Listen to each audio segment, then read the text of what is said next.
Ju njohim me përmbledhjen javore të lajmeve. Kjo është Radio Shtat. Këshilli i Bashkimit Evropian I bën dhe një thirrje Maqedonisë së Veriut të zbatojë ndryshimet kushtetuese dhe reformat.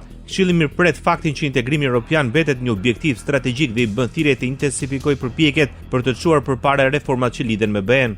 Kjo thuhet ndër të tjera në draft përfundimet e Këshillit të Zgjerimit të Bashkimit Evropian përpara samitit të Unionit dhe udhëheqësve të Ballkanit Perëndimor, I cili do të zhvillohet më 17 dhjetor në Bruksel. Duke kujtuar përfundimet e korrikut 2022, Këshilli vren se Maqedonia e Veriut ende nuk I ka miratuar ndryshimet kushtetuese për të cilat është zotuar. Maqedonia e Veriut ofron edhe një herë dy kushte për miratimin e ndryshimeve kushtetuese. Kryeministri Istria Mickoski nënvizon se është e rëndësishme që dy gjërat të mbeten konstante dhe të pandryshueshme. Së pari duhet të kemi garanci të qarta nga Këshilli Evropian se identiteti Maqedonas dhe gjuha maqedonase janë të paprekshme dhe kur Maqedonia të bëhet pjesë e Bashkimit Evropian, gjuha maqedonase do të jetë zyrtare. Gjithashtu procesi duhet të zhvillohet në bazë të kritereve të Kopenhagenit, pa çështje të reja dypalçe, thekson Hizra Mickoski. Kushti I dytë sipas tij është regjistrimi I organizatave jo qeveritare në Bullgari në përputhje me 14 vendime të Gjykatës Evropiane për të drejtat e njerëzit. Maqedonia e Veriut vijon të bëjë thirrje për integrim në blok të vendeve të Ballkanit Perëndimor. Nga Brukseli, ministri I Punëve të Jashtme Mucunski deklaroi se të gjithë ne nga Ballkani Perëndimor duhet të jemi së bashku në BE. Kjo nuk duhet domosdoshmërisht të ndodhë në të njëjtën kohë. Asnjë shtet I rajonit nuk duhet të izolohet nga antarësimi I plot në BE. Dhe nga ne varet të punojmë mbi bazën e standardeve, mbi bazën e kritereve dhe të shohim drejt së ardhmes, theksoi mes të tjerash kryediplomati I Republikës Maqedonisë së Veriut. Bashkimi Evropian konfirmoi angazhimin e tij strategjik ndër rajonit në vitin 2025. Maqedonia e Veriut është vendi I parë që përfiton nga plani I rritjes me 52 milionë euro për reforma që do të lehtësojnë integrimin e vendit në tregun e vetëm evropian. Aktualitet. Jep dorëheqjen e parevokueshme prokurori publik I Maqedonisë së Veriut Lupço Koçevski. Veprimi erdhi në ditën kur kuvendi duhej të vendoste për shkarkimin e tij. Podnesов неотповичлива оставка от функцијата јавен обвинител на Република Северна Македонија. Функцијата што изминатите нешто помалку од 2 години ја вршев честно, достоинствено и од која заминувам со гордо крената глава, но и со разочараност. Parashtrova dorëheqjet të parevokueshme nga funksioni I prokurorit publik të Republikës Maqedonisë së Veriut, funksion ky që në më pak se 2 vjet e kam kryer në mënyrë të ndershme me dinjitet dhe nga ku largohem krenar me kokën e ngritur lart, por dhe I dëshpëruar, deklaroi Koçevski. Më herët qeveria kishte dërguar në kuvend kërkesën për shkarkim me pretendimin për shkelje të rënda në detyrë.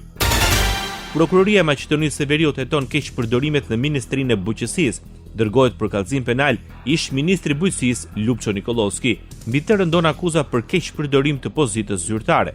Kallëzimi është dorëzuar nga ministri aktual Zvetan Tripunovski. Ai deklaroi se kallëzimet do të tregojnë për veprat penale të kryera në ministri dhe në agjencinë pagesore për bujqësi. Kjo dosje vjen pas arrestimit të Ilia Stojlov, ish drejtori I agjencisë së pagesave për bujqësi I akuzuar për marrje rushfeti për një projekt nga programi Part 3. Arrestohet ish drejtori I drejtorisë së librave am në Maqedoninë e Veriut Bujar Dardishta. Lajmi është konfirmuar nga ministri I Punëve të Brendshme I Republikës Maqedonisë së Veriut Pançe Toshkovski. Nga prokuroria themelore për ndjekje të krimit të organizuar njoftuan ndalimin e disa personave të tjerë pas aksionit të kryer në Shkup dhe Kumanov, zyrtarisht mbi ish funksionarët. Rëndojnë dyshimet për vepra penale të natyrës financiaro-ekonomike. Ambasadori amerikan në Republikën e Maqedonisë së Veriut Angela Geller kërkon më shumë njerëz të bashkangjiten betejës për të luftuar korrupsionin. Sigurisht që shoh njerëz në qeveri dhe gjyqësor që janë vërtet përkushtuar ndaj kësaj dhe I përshëndes dhe I falenderoj sepse janë sinqerisht si zëra në shkret të tjerë. Shpresoj që më shumë njerëz të bashkangjiten e tyre, sepse është gjëja e dur për të bërë, apeloi ambasadori amerikane në Shkup. Angela Geller paralajmëroi se gjendja në sistemin gjyqësor është më e keqe se më parë, që qartë reflekton besimin e ulët të qytetarëve. Sipas ambasadorës, qytetarët nuk duan vetëm deklarata, por procese reale gjyqësore, të cilat do të mund të ndjekin dhe kuptojnë pa dallim nëse bëhet fjalë për raste penale apo korruptive. Politik. Nënkryetari I BDI-s Bujar Osmani paralajmëroi se ligji për përfaqësim adekuat dhe të drejtë në Republikën e Maqedonisë së Veriut nuk mund të zëvendësojë balancuesin. Duke komentuar mendimin pozitiv të Komisionit të Venecias për këtë ligj, Osmani tha se ai nuk vepron automatikisht, por varet nga vullneti I administratës. Nënkryetari I BDI-s nënvizoi se balancuesi si ligj funksiononte vetëm sepse nuk linte hapësirë për improvizim, ndërsa ky ligj krijon hapësirë dhe pabarazia gjithmonë shfrytëzon, deklaroi Bujar Osmani. Koalicioni bashkëqeverisës Blen premton miratimin e ligjit për përfaqësim të drejtë dhe adeguat përmes vulës europiane dhe më pas votimin në parlament. Sipas Blen, përfaqësimi i drejtë nuk mbetet peng i vullnetit politik të qeverive, i pazareve partijake apo i manipulimeve zgjedhore, por rregullohet me ligj të qartë, detyrueshëm dhe të mbikëqyrshëm. Koalicioni bashkëqeverisës në Republikën e Maqedonisë së Veriut nënvizon se ligji mori dhe mendim pozitiv nga Komisioni i Venecias, autoriteti më i lartë europian për çështjet kushtetuese dhe juridike. Për Vlen, sot përfaqësimi i drejtë dhe adeguat po shndrohet në një mekanizëm ligjor që garanton barazi reale, transparencë dhe drejtësi për gjithë qytetarët pa dallim përkatësie dhe pa ndërmjetës partijak. Ekonomi. Maqedonia ka sot çmimet më të ulta të ushqimeve në kontinent. Sipas të dhënave nga Eurostat, dallimet në çmimet e ushqimeve në Europë janë të mëdha. Zyrtarisht çmimet janë 27% më të ulta se mesatarja e Bashkimit Evropian.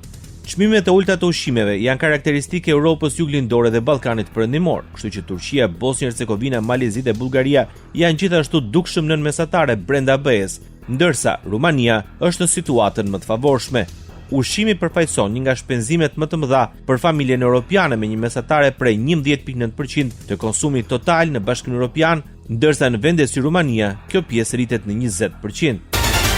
Kryetari i Komisionit Rregullator të Energjisë në Republikën e Maqedonisë së Veriut, Marko Bislimovski, paralajmëroi se çmimi i energjisë elektrike në treg nuk do të jetë konkurrues nëse rritet për shkak të taksës importit të Bashkimit Evropian. Nëse Europa nuk e braktis planin për të futur një taks karboni në vendet anëtare të Komunitetit të Energjisë në vend të integrimit me vendet anëtare të BE-s dhe formimit të një tregu të përbashkët europian, do të përfundojmë me tregtimin e energjisë elektrike ekskluzivisht midis vendeve që nuk janë anëtare të BE-s, tha Marko Bislimovski në një panel kushtuar sfidave në sektorin e energjisë të titulluar Qendra e politikave të energjisë së Ballkanit Perëndimor që u mbajt në Prishtinë. Sipas tij, me zbatimin e taksës karbonit, integrimi i vendeve të Ballkanit Perëndimor me shtetet anëtare të BE-s do të bllokohet. Sociale. Digitalizimi si një nga shtyllat e zhvillimit të shëndetësisë ishte në thelb të takimit ndërmjet Ministrit të Shëndetësisë Maqedonisë së Veriut Azir Aliu me Ministrin e Shëndetësisë dhe Mbrojtjes Sociale të Shqipërisë Evit Sala. Gjatë takimit mbajtur në Tiranë, Aliu vlerësoi ndër të tjera nevojën për shkëmbimin e njohurive dhe përvojave ndërmjet personelit mjekësor të dy vendeve. Synimi mbetet përmirësimi i përgjithshëm i kujdesit shëndetësor. Nevoja për ruajtjen e së vërtetës historike për luftën UÇK-s në Kosovë, drejtësia për viktima dhe ndërgjegjësimi i opinionit publik ishin në thelb të takimit ndërmjet kryetarit komunës Tetovës Bilal Kasami me drejtorin e Institutit për Krime Lufte në Kosovë, Ade Hetemi. Palët do kërtuan që komuna e Tetovës të vendosë një bashkëpunim të strukturuar me institutin duke ofruar mbështetje institucionale e duke koordinuar aktivitetet të përbashkëta. Ky bashkëpunim pritet të kontribuojë në edukimin e brezave të rinj dhe forcimin e lidhjeve institucionale mes Tetovës dhe institucioneve të Kosovës për çështje me rëndësi historike. Nderohet lufta UÇK-s në Kosovë. Me rastin e 27 vjetorit të rënies së 41 dëshmorëve të kombit bashkë me komandantin e brigadës 113, Mujo Krasniqi, u mbajt një akademi përkujtimore ku u nderua sakrifica, heroizmi dhe vepra e dëshmorëve që ranë për lirinë dhe bashkimin kombëtar. Kryetari i shoqatës së familjeve të dëshmorëve, Xhavit Jashari, u shpreh se lufta UÇK-s është e drejtë dhe çlirimtare, duke kërkuar drejtësi për krerët e UÇK-s që mbajnë hak. Ndërsa general Daud Haradinaj përmendi se rënja e Mujo Krasniqi dhe bashkëluftëtarëve të tij ishte humbja më e madhe, por dhe burim force dhe frymëzim për UÇK-n. Sot Muja dhe bashkëluftëtarët e tij janë shtylla e Kosovës së lirë. Ata janë në çdo cep të Republikës sonë. Në lirinë që jetojmë çdo ditë, në shtetin që e ndërtojmë në emrin e tyre. Emri i Mujës u bë bajraki i brigadës 113, ku në shumë betejë të përgjakshme u lartësu figura e tij. Kjo brigadë, pra 113 e Muji Krasniqi, e udhëhequr nga komandanti Hysni Shabani, u kthye në tmerrën e kundër Serbisë. I pranishëm në takim, kryetari BDI-s Ali Ahmeti shtoi se lufta u fitua, por sfidat kombëtarisht nuk kanë përfunduar, duke kujtuar veprimet anti-shqiptare dhe propagandën që vazhdojnë të rrezikojnë identitetin shqiptar. Çarçe anti-shqiptare që historikisht kanë vepruar, punuar kundër kombit e gjakut shqiptar, janë akoma aktive.